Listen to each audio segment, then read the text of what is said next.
नमस्कार, मैं रवीश कुमार। अरविंद केजरीवाल को आज ईडी के कोर्ट से राहत नहीं मिली। उन्हें 1 अप्रैल को फिर से पेश किया जाएगा, लेकिन राउज एवेन्यू कोर्ट में केजरीवाल ईडी पर ही भारी पड़ गए। अरविंद केजरीवाल ने कहा कि वे अपनी रिमांड का विरोध करने नहीं आए हैं। ईडी जब तक चाहे जेल में रख सकती है। स्पेशल जज कावेरी बावेजा के सामने केजरीवाल बोलने लगे। उनसे लिखित रूप में जमा करने के लिए कहा गया, मगर केजरीवाल ने अपनी पूरी बात ही कह डाली। मीडिया में, खासकर हिंदी के रद्दी अखबारों में इसे विस्तार से छापा नहीं जाएगा। पता ही नहीं चलेगा कि किस लिए केजरीवाल को गिरफ्तार किया गया है। कोर्ट में केजरीवाल ने अपना पक्ष कैसे रखा है, इस वीडियो में हम केजरीवाल की एक एक बात को यहां रखेंगे ताकि जनता भी देख ले कि एक मुख्यमंत्री को कैसे घसीट कर जेल में डाल दिया गया है। क्या यह अजीब नहीं है कि सिर्फ एक बयान के आधार पर एक राज्य के मुख्यमंत्री को उठाकर जेल में बंद कर दिया गया है। केजरीवाल ने कहा कि मैं यहां अपनी रिमांड का विरोध करने नहीं आया हूं। ईडी मुझे जब तक चाहे जेल में रख सकती है, लेकिन हर किसी को पता होना चाहिए कि ईडी बीजेपी के लिए वसूली का रैकेट चला रही है। यह हालत हो गई है इस ईडी की। मुख्यमंत्री ने भरी अदालत में कह दिया ईडी बीजेपी के लिए वसूली का गैंग चला रही है।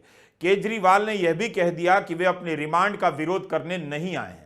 ऐसा कहना भी बता रहा है कि इस पूरी प्रक्रिया में न्यायिक व्यवस्था का क्या हाल हो गया है। क्या केजरीवाल के इस बयान से इसकी झलक नहीं मिलती है कि दलील कैसी भी हो, कितनी भी मजबूत हो, फायदा नहीं, फैसला तय है। इसलिए कोर्ट में अपने तरीके से बात कह देनी है और निकल चलना है। कह देना है हम रिमांड का विरोध ही नहीं कर रहे।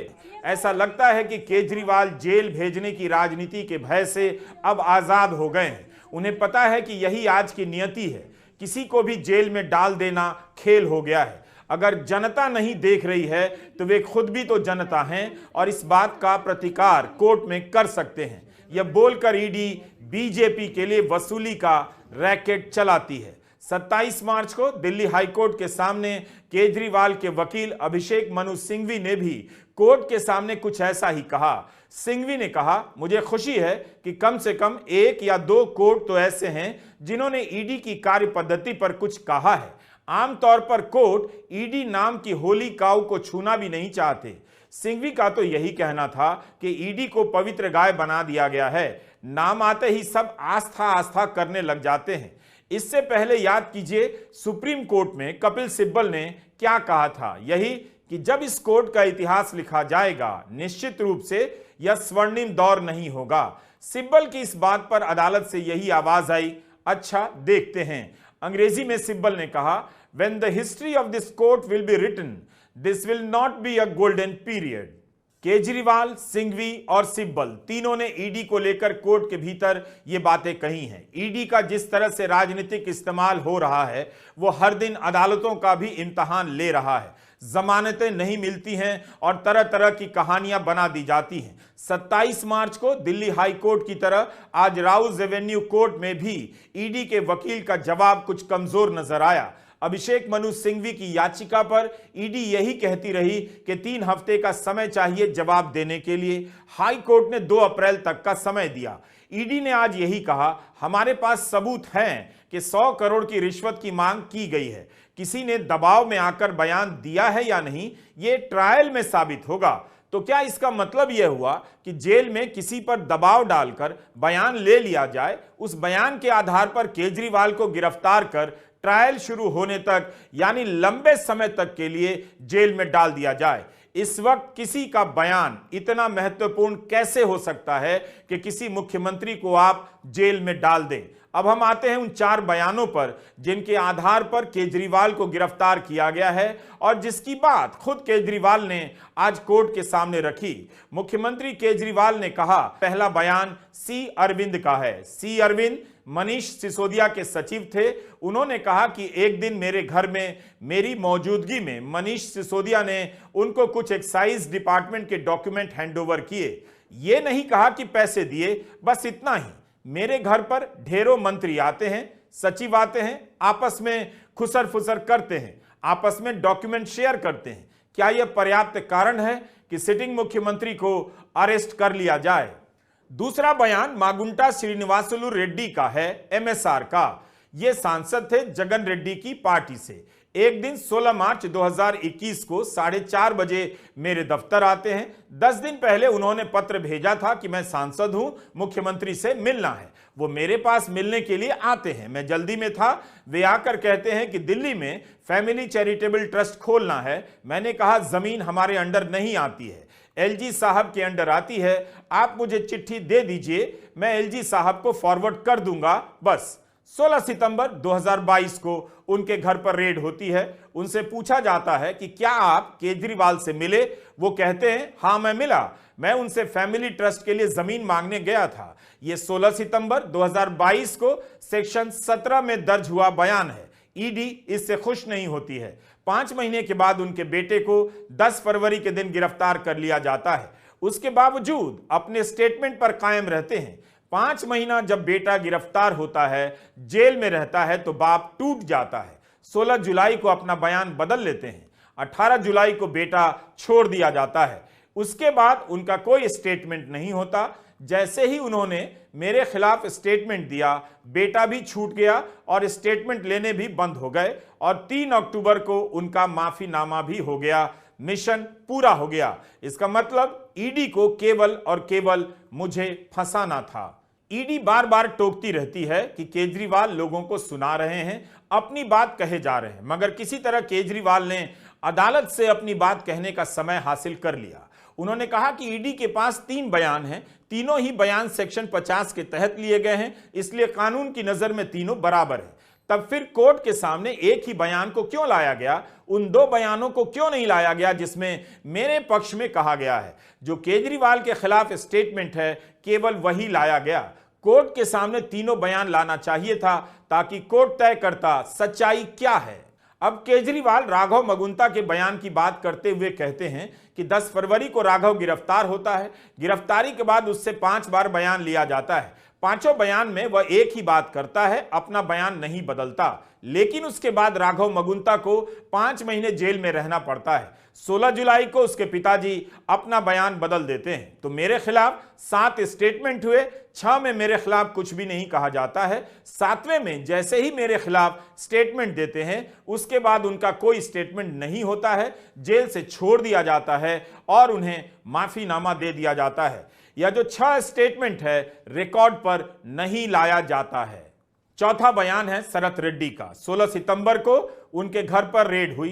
9 नवंबर को स्टेटमेंट देते हैं, मेरे खिलाफ नहीं बोलते हैं। 10 नवंबर को गिरफ्तार कर लिए जाते हैं। उसके बाद उनके 9 स्टेटमेंट होते हैं, किसी में भी शरत रेड्डी मेरे खिलाफ नहीं बोलते हैं। लेकिन 6 महीने जेल में रहने के बाद 25 अप्रैल को टूट जाते हैं और वह इतना कहते हैं कि मैं विजय नायर के साथ सीएम साहब से मिलने गया था, सीएम साहब जल्दी में थे। सीएम साहब कहते हैं विजय नायर के टच में रहो, विजय अच्छा लड़का है।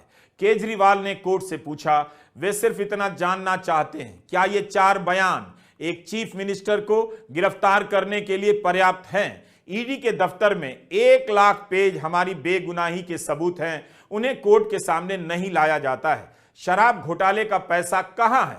यह आरोप लगाया जा रहा है कि किसी साउथ ग्रुप ने शराब की नीति बनाने के लिए पैसे दिए, लेकिन जस्टिस संजीव खन्ना ने कहा है कि 100 करोड़ दिया गया है या नहीं, यह विवाद का विषय है, यानी साबित नहीं हुआ है। रिश्वत के सबूत नहीं है। असली शराब घोटाला यह है कि इसके बहाने आम आदमी पार्टी को बर्बाद किया जा रहा है। यह गवाही वाली बात हमने आपको 27 मार्च के वीडियो में भी बताई थी। इसी तरह की बात अभिषेक मनु सिंघवी ने भी दिल्ली हाई कोर्ट में रखी। आपको हमारा वो वीडियो फिर से देखना चाहिए, उसमें सिंघवी के तर्क को विस्तार से रखा गया है।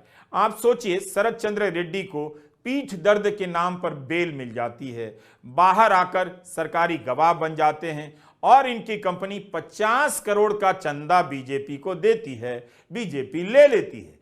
केजरीवाल ने कोर्ट में कहा कि मेरे पास सबूत हैं कि यह रैकेट चल रहा है, मनी ट्रेल दिखाई दे रही है। उसने गिरफ्तार होने के बाद 50 करोड़ रुपए का चंदा दिया। ईडी के वकील राजू ने कहा, जिस व्यक्ति ने केजरीवाल का नाम लिया है उसने कारण भी बताए हैं, सब कुछ पेपर में दर्ज है। दिल्ली हाई कोर्ट में यह सब जमा भी किया गया है। केजरीवाल कहते हैं कि उनके पक्ष में जो पेपर है वो ईडी के पास है, लेकिन उन्हें कैसे पता ईडी के पास है?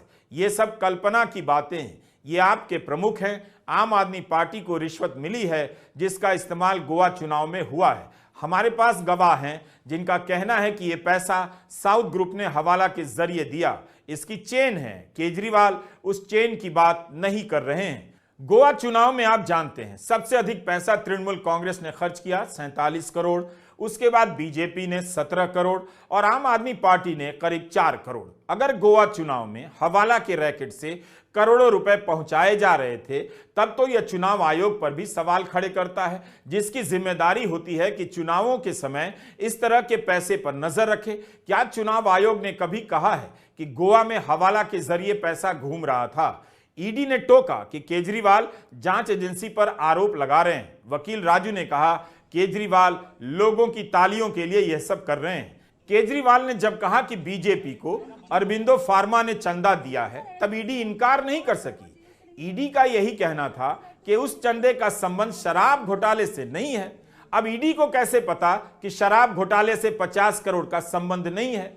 ईडी कहती है कि उस मामले में बीजेपी या किसी को नीति बनाने का अधिकार नहीं था। अब इस पर हमारी टिप्पणी सुन लीजिए। एडिशनल सॉलिसिटर जनरल बीजेपी के लिए कैसे बोल रहे हैं? उन्हें कैसे पता 50 करोड़ का चंदा किसी लाभ के लिए नहीं था? यह तो स्थापित हो चुका है कि शरद चंद्र रेड्डी के गवाह बनने के बाद ही अरबिंदो फार्मा ने बीजेपी को 50 करोड़ का चंदा दिया है। तो ईडी के वकील कैसे कह सकते हैं कि उसका संबंध शराब बनाने की नीति से नहीं है? यह देखना उनका काम नहीं है कि किसने किसे पैसा दिया। यह ईडी का जवाब था। क्या ऐसा जवाब हो सकता है? जिस व्यक्ति को ईडी ने ही शराब घोटाले के मामले में गिरफ्तार किया, उसे सरकारी गवाह बनाया, उसकी कंपनी बीजेपी को 50 करोड़ का चंदा दे और ईडी को जांच नहीं करनी चाहिए? ईडी कहती है कि बीजेपी को शराब की नीति बनाने का अधिकार नहीं था, तो इस मामले में ईडी को जांच करनी चाहिए या नहीं? हमने एक वीडियो में आपको विस्तार से बताया है कि सैटेलाइट स्पेक्ट्रम के लिए नीलामी होनी थी। भारतीय एंटरप्राइजेस की एक कंपनी नहीं चाहती थी कि नीलामी हो। सरकार ने नीलामी की नीति ही बदल दी। भारतीय एंटरप्राइजेस ने नीति बदलने से पहले 100 करोड़ का चंदा बीजेपी को दिया, नीति बदल जाने के बाद 50 करोड़ का दिया। तो यहां पर केवल और केवल मोदी सरकार ही टेलीकॉम नीति बदलने और बनाने में सक्षम है। तो क्या ईडी देखना चाहेगी कि कहीं 150 करोड़ की रिश्वत खाई तो नहीं गई है? क्या ईडी में साहस है?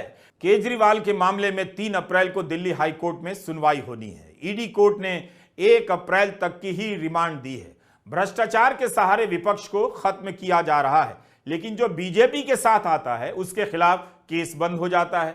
सीबीआई ने प्रफुल्ल पटेल के खिलाफ भ्रष्टाचार के मामले की जांच बंद कर दी है। प्रफुल्ल पटेल अजीत पवार के साथ चले आए हैं। अजीत पवार के खिलाफ भी अब गिरफ्तारी की मांग बंद हो चुकी है, जिन पर बीजेपी ही 70,000 करोड़ रुपए के घोटाले के आरोप लगाया करती थी। उस अजीत पवार को बीजेपी ने उप मुख्यमंत्री बनाया है और यहां दिल्ली में 100 करोड़ की रिश्वत के आरोप में उप मुख्यमंत्री रहे मनीष सिसोदिया 1 साल से अधिक समय से जेल में हैं और अब मुख्यमंत्री अरविंद केजरीवाल जेल में हैं। नमस्कार, मैं रवीश कुमार।